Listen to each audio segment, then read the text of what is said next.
Well, again, we want to welcome each of you this morning.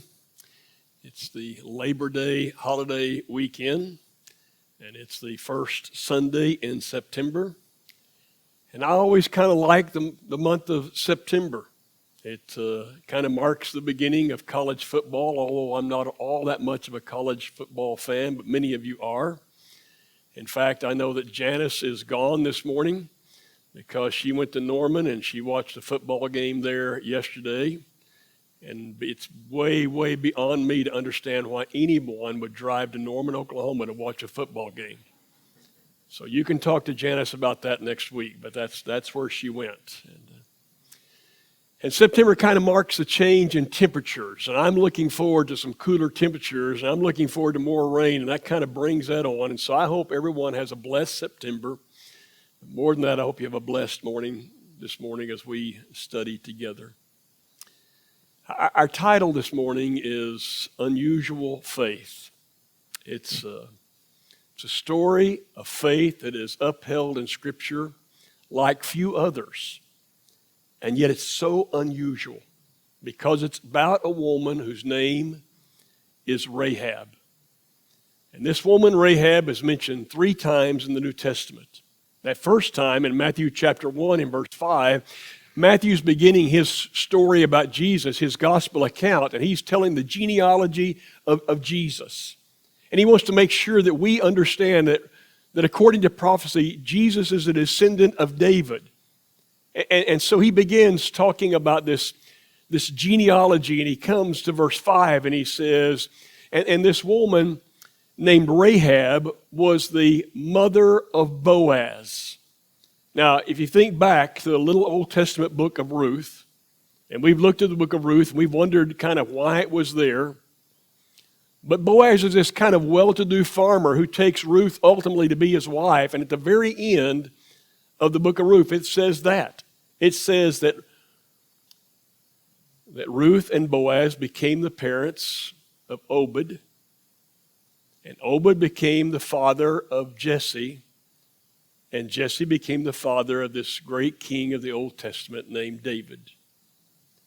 And so if I kind of thought through that correctly, I'm not sure I did, Rahab would have been the great-great-grandmother of this historic king, David. And then you go to Hebrews chapter 11, and you find another mention of Rahab. And Hebrews chapter 11, you know, is that, we've been talking about it on Wednesday nights, it's that kind of hall of fame of faith. And it's talking about great people of the past who have lived by faith. And it talks about an Enoch, and it talks about a Noah, and it talks obviously about Abraham, and it talks about Moses. And here we are, and it talks about this woman named Rahab. And it says, by faith, the prostitute Rahab welcomed spies and was not killed when others were. Did I read that correctly? The harlot, the prostitute, this woman who has space right alongside of Moses, right alongside of Abraham because of her faith. It has something to do with spies, and I kind of think it's that way all through history, that we kind of look at certain situations and certain people as kind of reprobate, and however you want to judge that in our judgmental minds, I think from the very beginning until now, we kind of look at those who are in prostitution as reprobate. Wouldn't you think? And we fail to ever think about why. We fail to think about maybe they were sold into it, or they were forced into it, or whatever the circumstances, but still. And then there's one more in James chapter 2. And in James chapter 2, you know that the writing is still about faith. James is talking about faith, only he's saying that faith is more than just saying, I believe. Faith will really be evidenced by the way you live your life.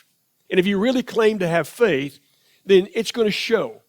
It'll show by your deeds and it'll show by your works, just like it did with Rahab. In the same way, was not Rahab the prostitute considered righteous?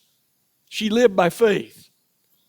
Again, when she did this thing of giving lodging to spies and sent them off in a different direction.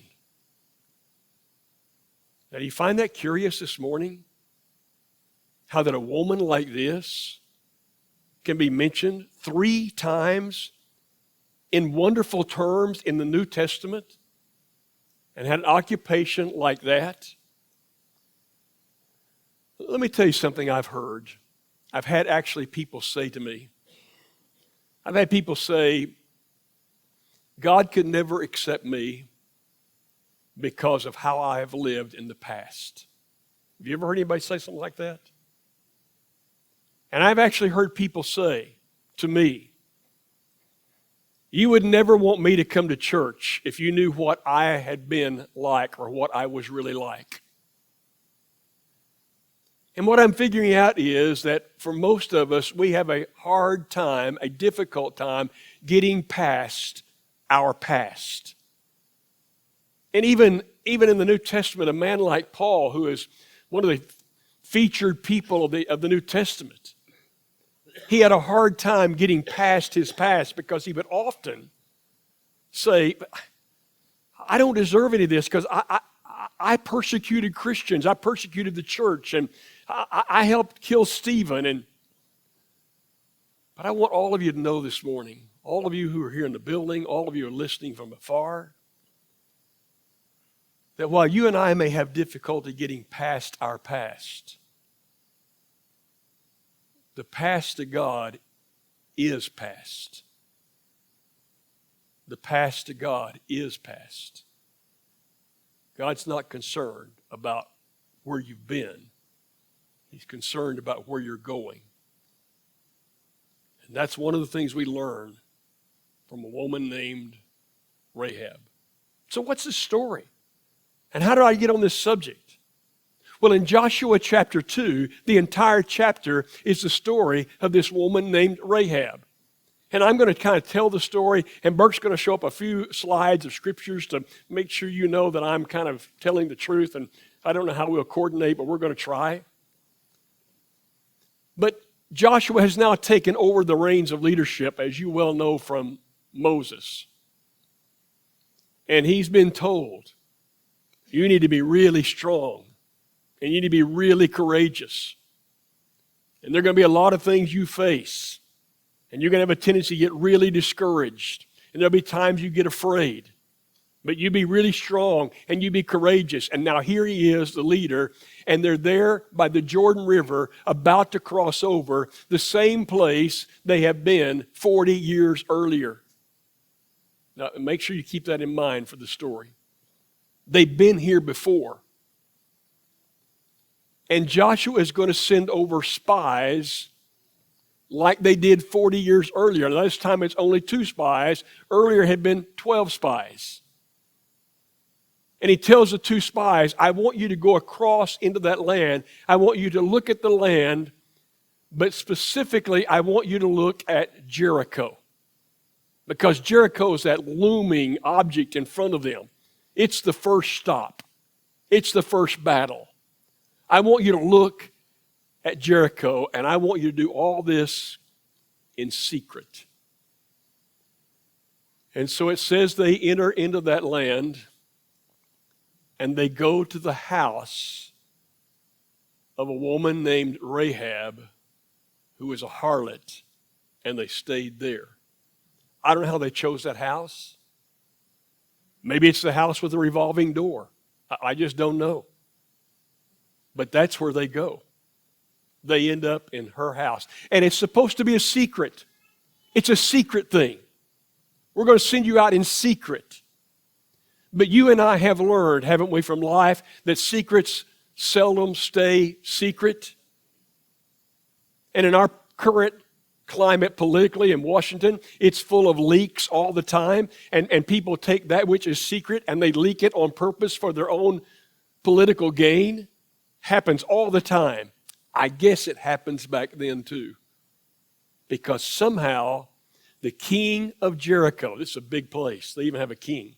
The king of Jericho finds out, gets word that 2 spies are somewhere.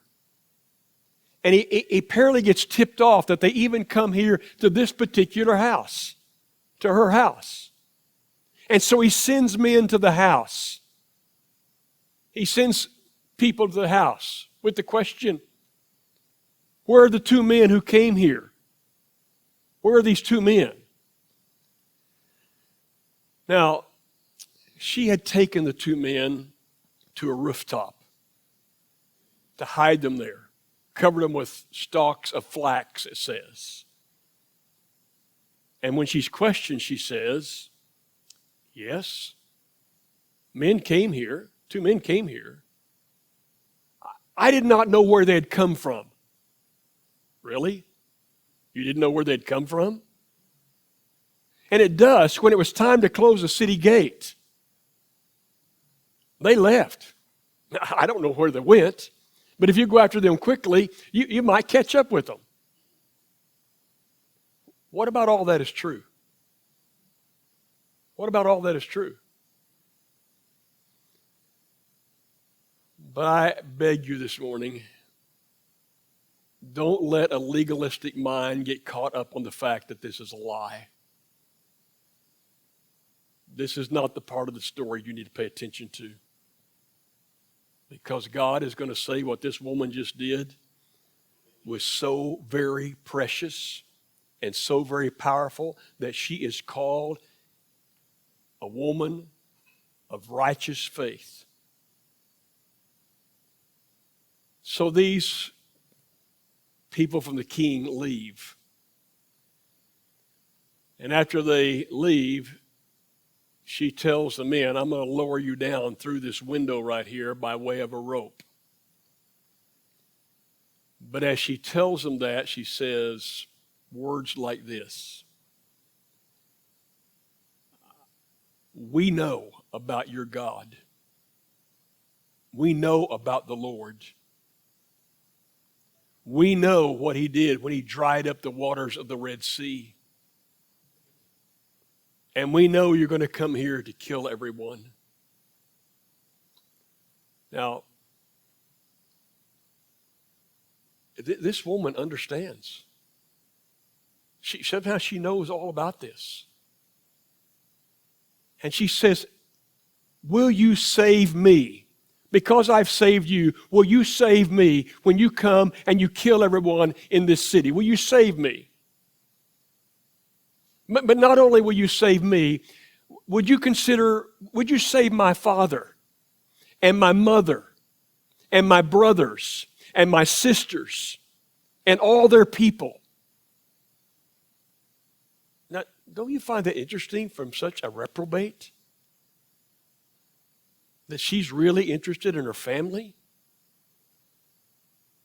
Let me just pause and tell you this. I've said it before. But when you hear something really bad about someone, be on your guard, because it may not be as bad as you're hearing. People have a tendency to exaggerate. When you hear something good about someone, you be on your guard. It may not be as good as what they're saying, because we all have this tendency to exaggerate. And as people have often said, there's some good in everyone. We don't know people's background. We don't know their circumstances. They may not have chosen, if they had a choice, to be like they are. And this woman is really concerned about her family. And so the spies say, my terminology, it's a deal. We'll do it. Our lives for your life. We'll make that change. Here's what we do, though. When we come into this city, you make sure there's a scarlet cord tied around this window right here where we're coming out. And you make absolutely sure that your family is in the house with you. And we need to tell you, if anyone wanders out of that house when we arrive, our oath doesn't stand. They'll be destroyed like everyone else.